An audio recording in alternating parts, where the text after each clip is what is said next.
Okay, good morning, everyone. Happy Friday. Happy May 1st. In fact, wow, off to a whole new month. And welcome to Fearless. Fearless is a production of Fuel. If you're not familiar with Fuel, I encourage you to check it out, myfuel.io. And where we've got a faculty of phenomenal people, Hall of Fame speakers. Mission is to bring applied learning, accelerated learning to you. So you're not just learning from memory, but you're learning from mastery by actually applying it. So some great courses. I've got 3 of those courses. Encourage you to check those out. One's called Beyond Doubt, Moving Beyond Fear and Doubt. And another one's called Creative Problem Solving. We all have problems to solve. What can we do to solve those problems with more creativity? And then one on leading with wisdom, deep, sagacious wisdom, if you will.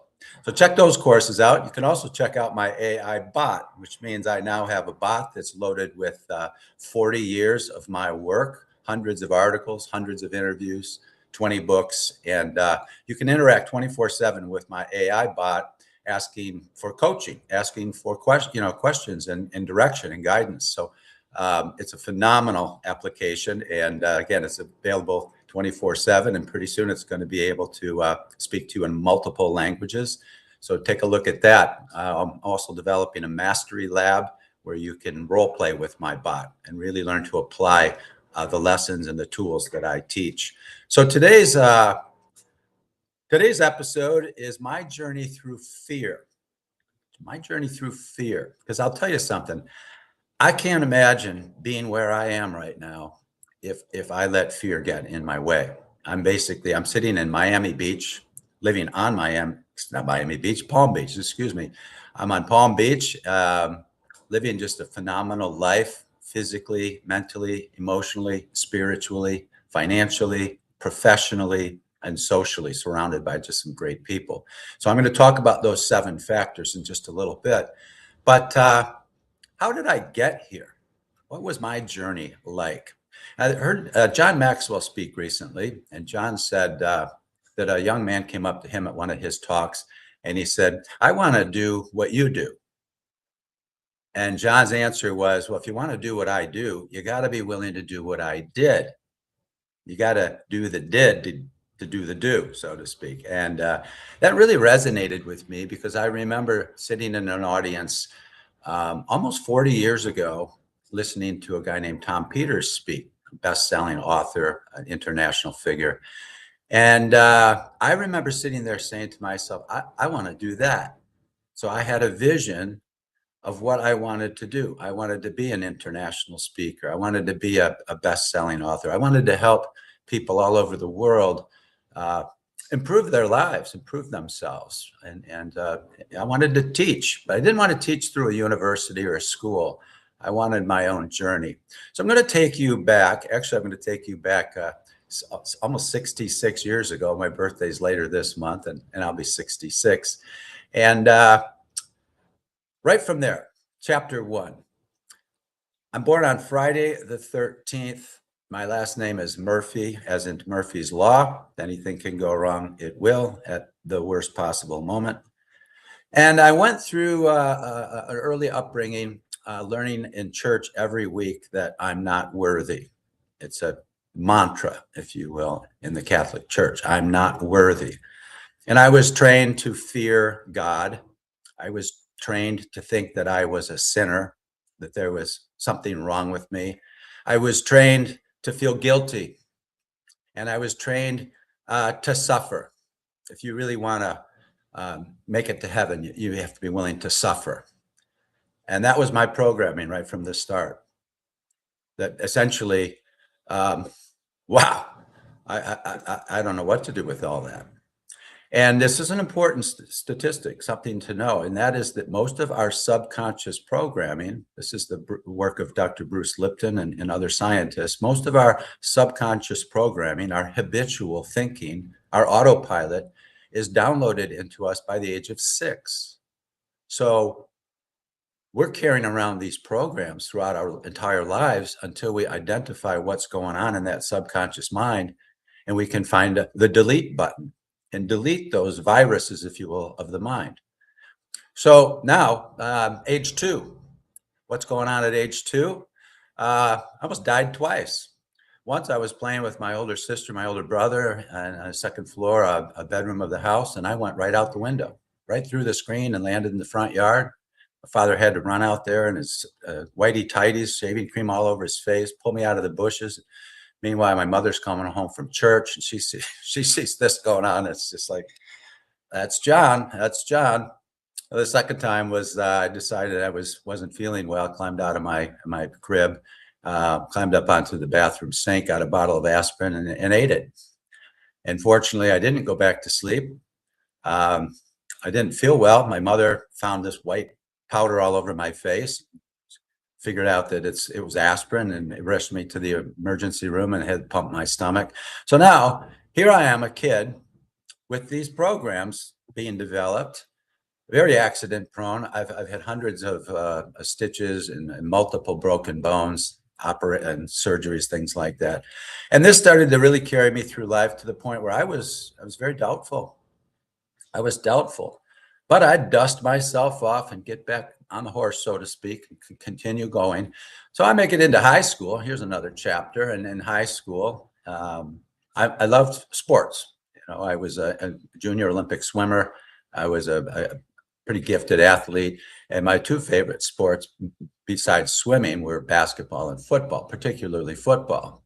So here I am. I'm going out for the football team. As a freshman, I'm playing on the football team. And before my sophomore year, and I was the starting quarterback, I'm diagnosed with a hernia. Now, back then, over 40 years ago, it's not a quick, outpatient surgery.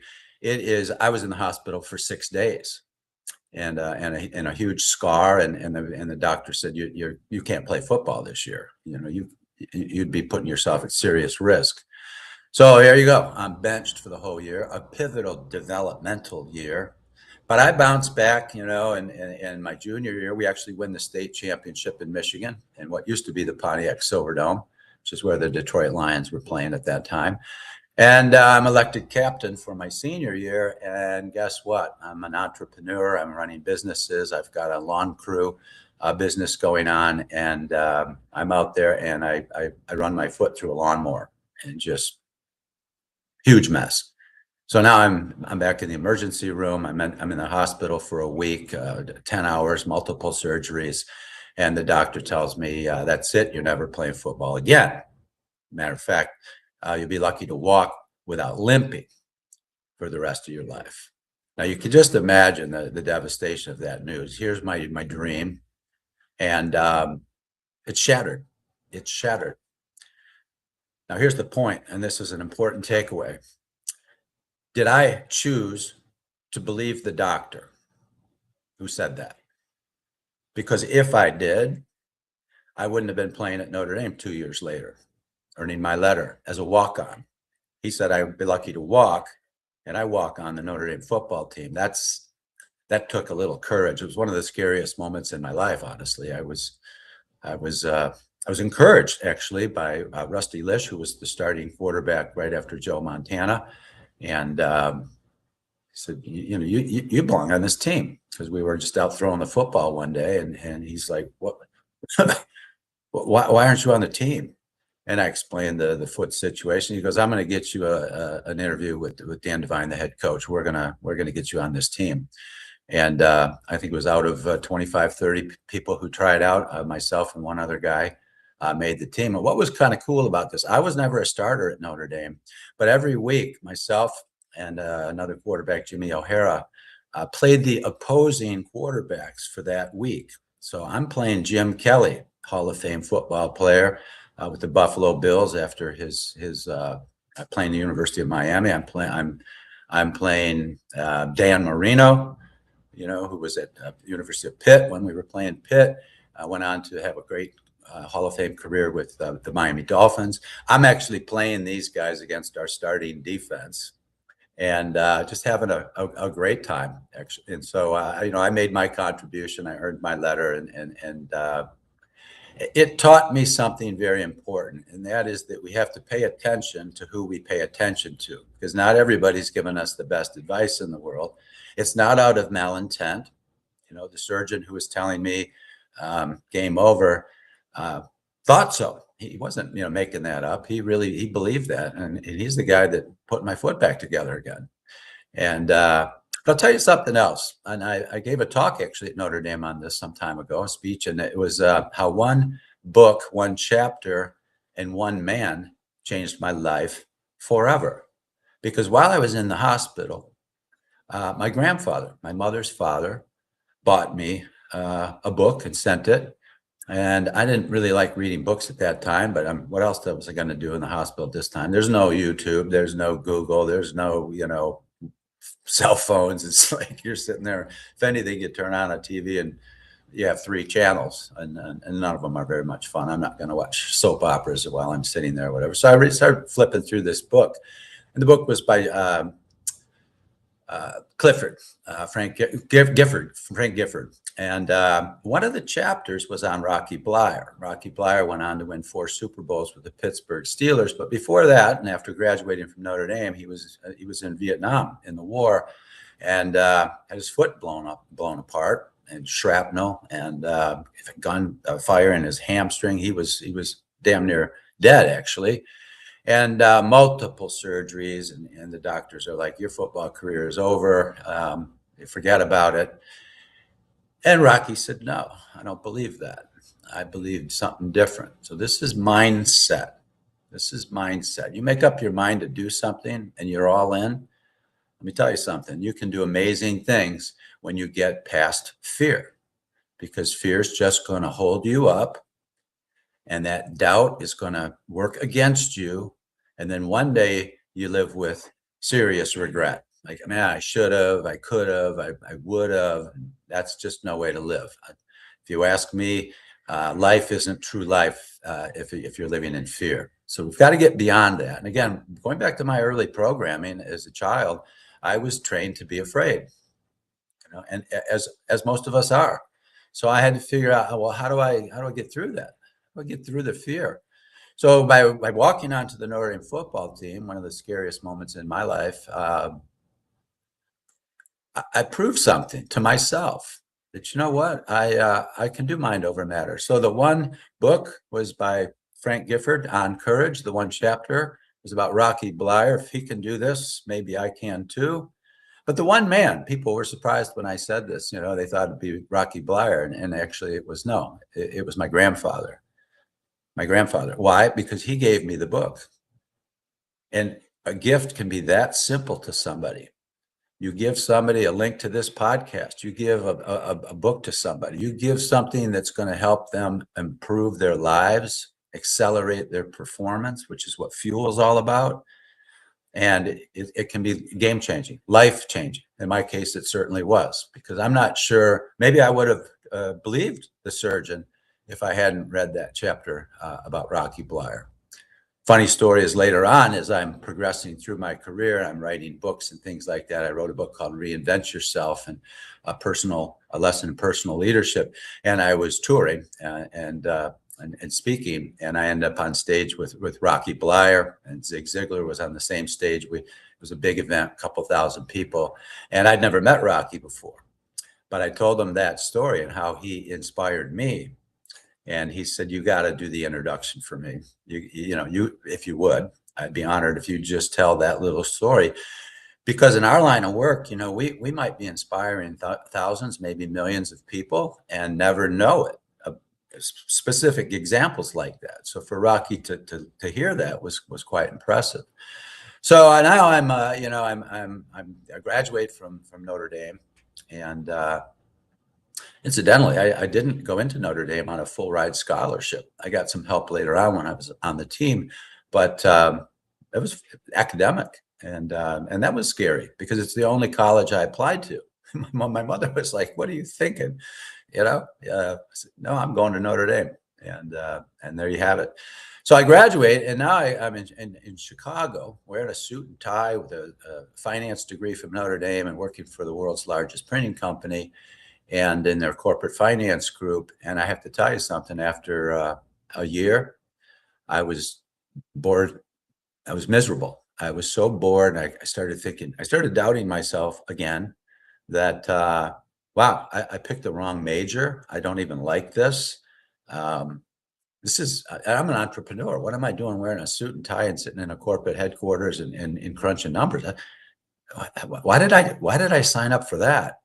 So after a couple of years with this company, I decided, took some courage to say, you know what, I'm going to start all over again. I'm not going to do this anymore. I'm going to change careers, change jobs, change change specialties from finance to get into employee relations and human resources, more people stuff, and changed cities, changed industries, changed states, and threw in a marriage just to go along with it. So major change when I was 26 years old. Or no, excuse me, I was 22 years old. And now I'm basically reinventing myself, starting all over again in a sense. And well, that worked out for 2 years, and then the company was purchased, acquired by a big French international, and then I was actually promoted to the head of human resources.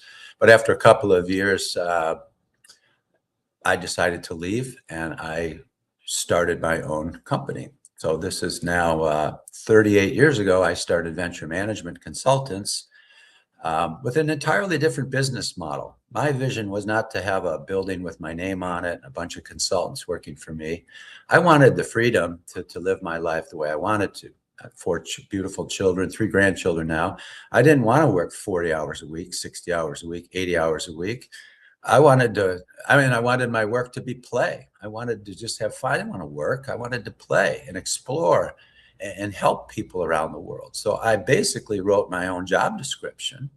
Incidentally, when I started at 28 years old, started this company with two other partners and investors, they both left within 6 months, just said, this is never going to work.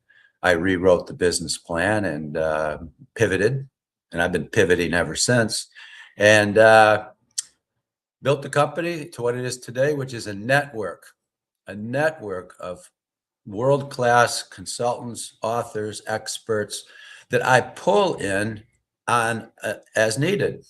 So essentially, I run a very lean business. I teach lean and Lean Six Sigma, operational excellence, and I walk the talk. I run the business very lean.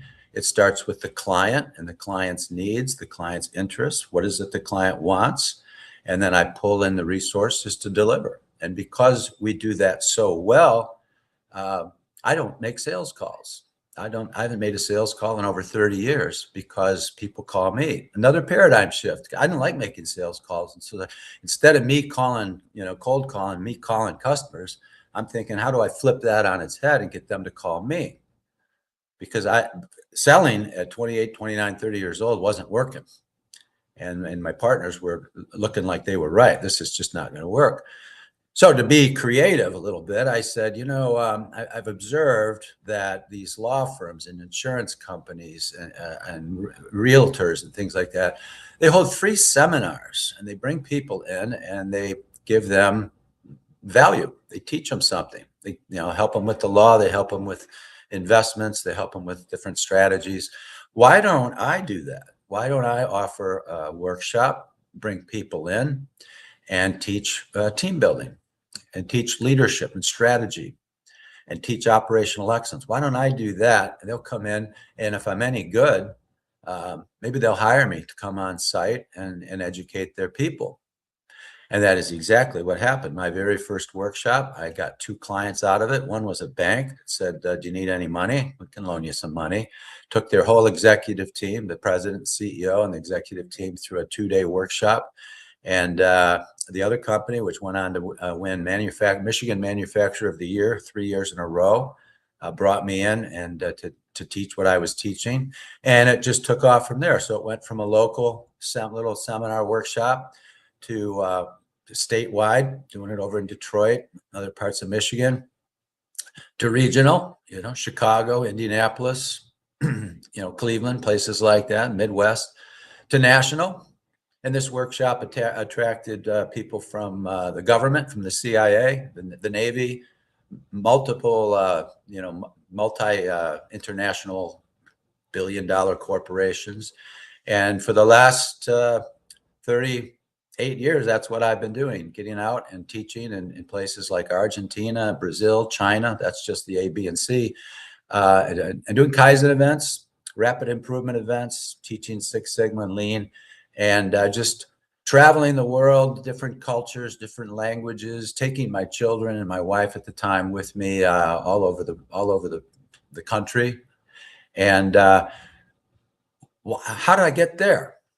And like John Maxwell said, if you want to do what I do, you got to do what I did. And the did part means you've got to have courage.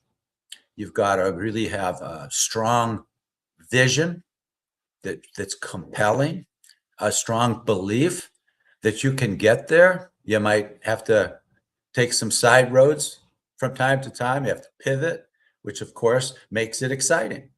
It makes it exciting. And every time we fall down, every time we make a mistake, and I've made many, we learn and we grow wiser. Take books, for example. I never really imagined initially that I was going to write 20 books. But when I saw Tom Peters speak that day, and he had a best-selling book out called In Search of Excellence, I said, if I'm really going to make it big as a consultant, I guess I have to write a book. That's what people told me. So I read a book about how to write a book. There again, this is before the internet. This is before all of the gadgets, AI, things like that we have now. It's before all of that. Read a book about how to write a book, applied it. It's another huge takeaway. You can't just think it. You got to do it. You got to do the did, to quote John. So now I write a book, and then I get advised, you should write an allegory. What's an allegory? And it's a story. It's like a novel where you're teaching how to pull a team together, how to change a corporate culture through characters. So it can be very relatable. So I write Agent of Change, Leading a Cultural Revolution. It picks up endorsements from billionaires, Ambassador to Italy, best-selling authors, Ken Blanchard, One Minute Manager, athletes, professional athletes, military generals, a couple of military generals. This book gets a lot of attention, and it's the first allegory I ever wrote. And then a university professor, a friend of mine, says to me, you got to write the sequel to that, John. I mean, you set up perfectly for a sequel. I'm like, it is?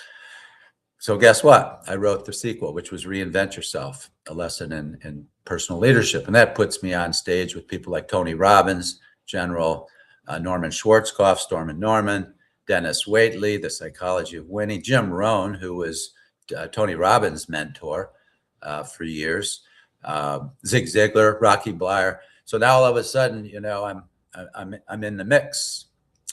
And fast forward, now I'm in the mix with some phenomenal faculty members here with Fuel. And I'm bringing on some pretty awesome guests. Last week was the infamous best-selling author and founder of Yes to Success, Deborah Poneman. And the week before that, I had Gary Garfield, the former CEO and president of Bridgestone America, a $10 billion company with 55,000 employees. Mark Tabbitt before that, who lost everything in the Pacific Palisades fire. Renee Godefroy, who grew up in Haiti, no electricity, no plumbing, and now is on a world stage speaking, pursuing his dreams. Many other gifts, Jim Cathcart, Brian Biro. Brian's coming up again in another couple of weeks. So bringing people to you through this platform is just another pivot. I didn't know what a podcast was 20 years ago. I couldn't imagine teaching people around the world without leaving my office.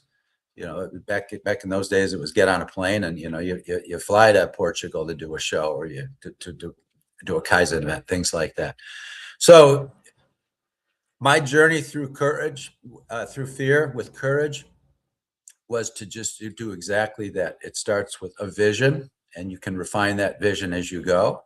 It starts then with a sincere belief you can do it. I'd like to call it all in. An example of all in is when I got started, I had very little money and very little savings. My wife was pregnant with our second child, and I took a home equity loan out on the house, and I bought a duplex. What? I bought a duplex in case I lose the house. Now we have a place to live and we can subsidize it with somebody living on the other half of the house. Meanwhile, I'll fill up both sides of the house, generate some cash flow, and hopefully some appreciation with the duplex, and it'll help me fuel my business. So things like that. And I teach FMEA, failure mode and effect analysis. So being fearless doesn't mean being stupid or careless. FMEA says, what could go wrong if you do this? How serious would that be? How likely is that to happen? And what can you do to make sure it doesn't? It's a simple FMEA. It's in one of my courses on fuel. So what could go wrong? I could lose my house. What could I do about that? Have an alternative. Always have an alternative. So that it relieves the fear just a little bit.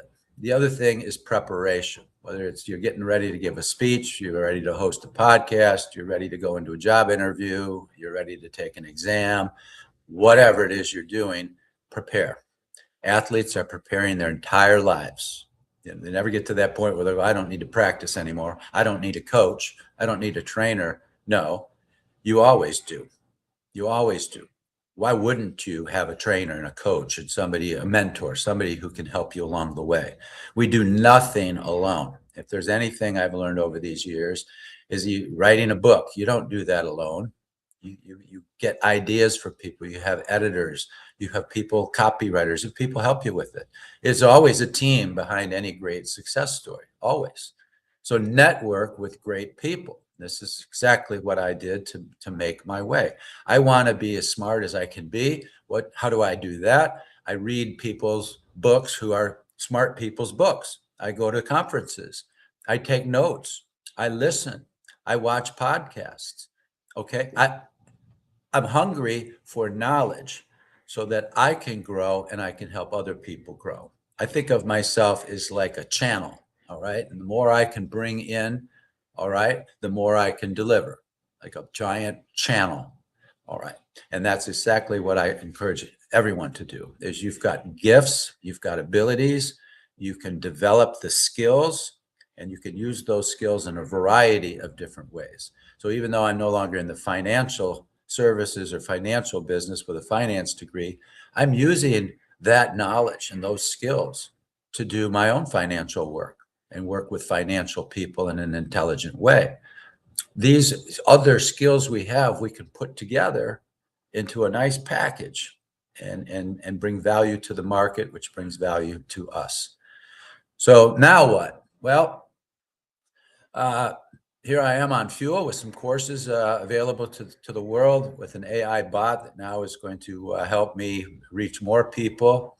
And I want to summarize everything with this. 7 factors to pay attention to. And the exercise I encourage people to do is with these 7 factors is a visualization exercise. Okay.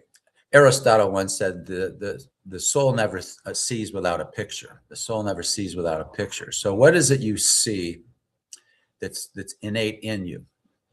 And in my case, those 7 factors, the first one, and not in any particular order, is physical. What do you see, not right now, but 5 years out, physically for yourself? What do you see? Make it very clear. Pick a target weight, a target belt size, a target look about you. Visualize that and make it as specific and clear as possible. That's the direction you're going. Doesn't matter what you look like now, where you're starting from. If your vision is on the current state, then you're unlikely to change. You've got to have a clear picture of the direction you're going. So now you get on a treadmill, you take a walk, you go swimming in a pool, whatever it is you're doing. You're not telling yourself I'm fat, I'm getting old, I'm losing it. No, you're on your way to the picture you've painted. You're on your way to that picture. The next one's mentally. Mentally, what are you doing 5 years from now? How sharp are you? How smart are you? How emotionally intelligent are you? How aware are you? And this ties into the third one, emotionally. How do you feel? So what's your picture? In my case, my picture was I want to offer brilliant advice to the world. So what can I do daily to move in that direction? Well, I can read. I can pay attention to who I pay attention to. And so instead of paying attention to complainers and whiners and commiserators and negativity, I don't even watch the news. I haven't watched the news in years unless there's some major thing happening like a hurricane here in Florida or something. But I pay attention to really bright people. And it's like a sponge. Emotionally, how do you feel 5 years from now? What do you feel like? Are you absolutely full of joy? Are you full of inner peace, poise, and confidence? Relaxed? Life is good? Is that how you feel 5 years from now? Or are you still freaking out? Are you still afraid, full of doubt, full of worry, full of stress? Because one of the things I teach, as you know, is that fear is an illusion. It's a projection that something's going to go wrong. Why are you thinking that way? Why are you thinking that way? You watch a scary movie and you get scared because it's an illusion. In real life, we do the same thing. If we're about to get up and give a speech, or we're about to go into a job interview or whatever, and we're projecting something wrong, of course, it's going to trigger fear. It's going to trigger our hormonal system, the cortisol, the stress hormones, the adrenaline. It's going to trigger the amygdala in the brain, and it's going to basically your fight or flight. And you're going to think it's that thing out there that's scary, that thing out there. And Murphy's going to say, no, it's not. It's what's in your mind that's scaring you. Change your mind and everything else changes with it. So those factors, physically, mentally, emotionally. The next one is professionally. What are you doing 5 years from now? Describe your work. Are you still in the same job? You loving it? Now these interact, of course. If you're in the same job and you've grown and you've moved up, so to speak, and you absolutely love it emotionally, and you're thriving on it mentally, and it's good for your body physically, you're in the sweet spot. So what are you doing professionally? And then what are you doing financially? What's that look like? What's that look like 5 years from now? Be specific. How much money do you have in the bank? Do you have any debt? You paying off all your debt? You pay off your mortgage? You know, you just don't worry about money. You're financially independent. What's that look like? How about socially? Okay, the next one, socially. What are your relationships like? Are you in a dead-end relationship that you might be in today? Are you not in a relationship? Are you lonely? You're afraid. You're never going to find the right mate. Okay, or or the mate you're with is nagging on you all the time. Is that your vision? Change your vision, change your beliefs, change your mind. You change everything. And the last one, spiritually. How connected are you to a higher power? How open are you to the great power and wisdom all around us? How connected are you to spirit, to your soul, and to the souls of the people you interact with? How connected are you? And are you the light of the world? You talk about enlightenment or awakening, salvation, you can call it what you want, but are you bringing light into the world? Do you just light up the room 5 years from now? People look at you and they just go, wow, there's something about you that I feel good when I'm around you. If I'm in a leadership role and I know my employees' visions, I love what Todd Duncan says about this, co-founder of Fuel. If I know what my employees' visions are, and I am truly, genuinely helping them get there, even if it means moving on to another job or company, if that's what they want, and I'm helping them, that's huge. That's real leadership. I always think of this like college sports. Great coaches who continue to win year after year after year are continuously developing their people. Why? Because they know they're going to leave. They're going to graduate sooner or later from college, move into the NBA perhaps, move into the NFL, whatever sport. And so they've got to continue to develop their people, develop their bench, recruit. And in business, that's no different. You need to develop your people, build your team, cultivate teamwork, and move forward in a very positive, enlightened way. My book, Sage Leadership, pulls out a number of these characteristics and highlights them with stories: leading with integrity, leading with vision, leading with power, leading with grace, leading with generosity, leading with intention, leading with attention, leading with love, leading with patience, leading with spirit. It's a deep book. By the way, that book's coming out on audio in just a few weeks, and so follow me on social media and you'll see that. With that, if there's any chat, if anyone's got some chat, I'll take a look at that. And I don't see anything right now, but I will ask you this. If you got value out of this, and you can really think about that exercise with the 7 factors, you can think about what is fear holding me back?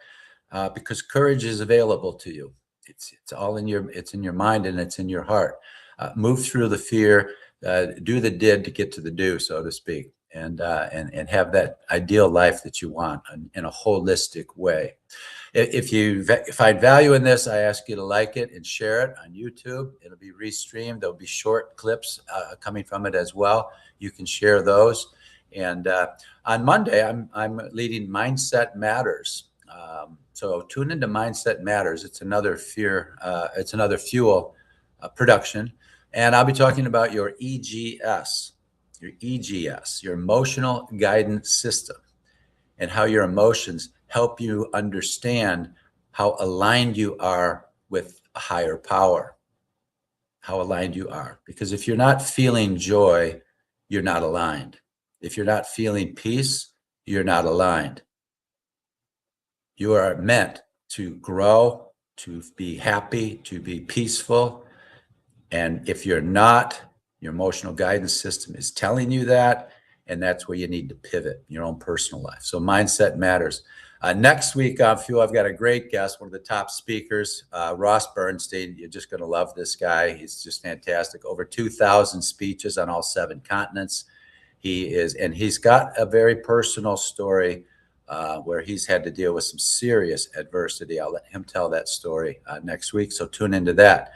So with that, I'm John Murphy. Follow me on social media. I hang out on LinkedIn quite a bit. I've got my own YouTube channel. Check that out with a couple hundred, over 300 actually, clips on self-help type things that you can apply.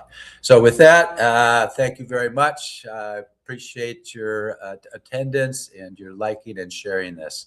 And I'll see you, if not on Monday with Mindset Matters, I will see you next Friday on Fearless with Ross Bernstein.